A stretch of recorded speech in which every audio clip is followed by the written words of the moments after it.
دن ہے یا رب، سب کے دل کی مرادیں پوری فرما، آمین۔ تجھے سجا دیا مجھے بے لباس رکھا، خدا جانے تو قیمتی ہے یا میں۔ یہ وہ چیزیں ہیں جو ہم خرید نہیں سکتے۔ زندگی کی ساری کمائی کو اگر موت پر تقسیم کیا جائے تو صرف یہ بچتا ہے۔ اللہ سب کا خاتمہ ایمان پر کرے، آمین۔ جہالت گہری نیند کی طرح ہوتی ہے، جگانے والے پر غصہ آتا ہے۔ موت کے باغ کی تقسیم، روح ملک الموت لے جائے گا، مال وارث لے جائیں گے، گوشت کیڑے مکوڑے کھا جائیں گے، ہڈیاں مٹی کھا جائیں گی، نیکیاں قرض دار لے جائیں گے۔ اے ابن آدم، کوشش کرنا کہ ایمان شیطان نہ لے جائے۔ سب کچھ کھونے کے بعد بھی اگر آپ کے اندر حوصلہ باقی ہے تو سمجھ لیجئے کہ ابھی آپ نے کچھ نہیں کھویا۔ آپ کبھی بھی کامیابی کی سیڑھی پر ہاتھ جیب میں ڈال کر نہیں چڑھ سکتے۔ کامیابی کی منزل پر پہنچنے کے لیے ہاتھ پاؤں مارنے پڑتے ہیں۔ مجھے صبر میں رکھنا مولا، کبھی گرنے نہ دینا، نہ کسی کی نظروں میں نہ کسی کے قدموں میں، آمین۔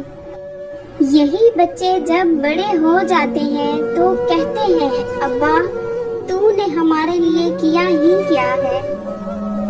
ہمارے دور میں اس قدر دکھ ہے کہ اگلی نسل پڑھے گی الف سے اداسی۔ آنگن کی یہ خواہش ہے کہ رم جھم کی ہو برسات، اور چھت کا تقاضا ہے کہ ایک بوند نہ برسے۔ آدمی اچھا تھا، یہ الفاظ تب سننے کو ملتے ہیں جب سماعتیں اس قابل نہیں رہتی۔ زندہ لوگوں کی قدر کریں۔ ہٹا کر خاک کو دانہ اٹھانا سیکھ لیتا ہے، پرندہ 4 دن میں پھڑپھڑانا سیکھ لیتا ہے، قریبی لا کے دے دیتی ہے بن مانگے ہنر ایسا کہ نازک جسم بھی بورے اٹھانا سیکھ لیتا ہے۔ کسی کو برباد کرنے کی سوچ آپ کی بربادی کے لیے کافی ہے۔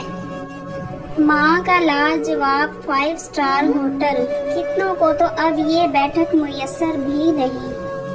میرے شہر کی نسلیں اجاڑنے والوں، پتہ ہے بیٹے کس طرح جوان ہوتے ہیں۔